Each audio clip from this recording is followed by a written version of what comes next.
ఈరోజు మన గీతామాయి వృద్ధాశ్రమం యొక్క శ్రేయోభిలాషులమ్మ మన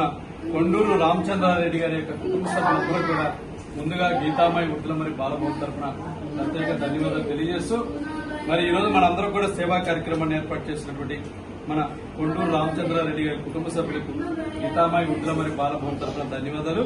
కొండూరు రామచంద్రారెడ్డి గారి యొక్క ఆత్మ శాంతించాలని వారి కుటుంబ సభ్యులందరూ కూడా రామచంద్రారెడ్డి గారి ఆశీస్సులు ఆ భగవంతుని ఆశీస్సులు ఉండాలని కోరుకుంటూ అన్నదాత సుఖీ భవ, అన్నదాత సుఖీ భవ, అన్నదాత సుఖీ భవ, అన్నదాత సుఖీ భవ, అన్నదాత సుఖీ భవ. అన్నదాత సుఖీ భవ. కొండూరు రామచంద్రారెడ్డి గారి యొక్క ఆత్మ శాంతించాలని మరి మీరందరూ కూడా ఒక్క నిమిషం మౌనంగా కలిసింది కోరుచున్న అందరినీ మరొక్కసారి రామచంద్రారెడ్డి గారికి శ్రద్ధాంజలి ఘటిస్తూ వారి కుటుంబ సభ్యులందరూ కూడా భగవంతుడు మనోధైర్యాన్ని ఆయుష ఆరోగ్యాన్ని ప్రసాదించాలని మరి మీరందరూ కూడా భగవంతుని ప్రార్థించాలని కోరుకుంటూ రామచంద్రారెడ్డి గారి మరణం వారి కుటుంబ సభ్యులకి తీరలోటు గీతామాయి వృద్ధుల మరి బాలభవన్ తరఫున వారి కుటుంబ సభ్యులకు ప్రగాఢ సానుభూతి తెలియజేస్తూ మరి ఈ రోజు మనందరి యొక్క ఆకలి తీరుస్తున్నటువంటి ముఖ్యంగా వారి యొక్క కుటుంబ సభ్యులు మీ అందరూ కూడా మరి చికెన్ కర్రీతో ఆహారాన్ని అందించమని చెప్పడం కూడా జరిగిందమ్మా.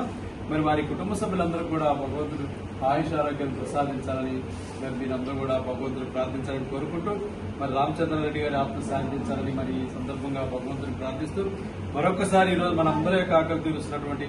రామచంద్రారెడ్డి గారి యొక్క శ్రీమతి గారికి మరియు వారి కుటుంబ సభ్యులకు మరి వారి కుమారుడు అవినాష్ రెడ్డి గారికి వారి కుటుంబ సభ్యులందరూ కూడా పేరు పేరున ధన్యవాదాలు తెలియజేస్తూ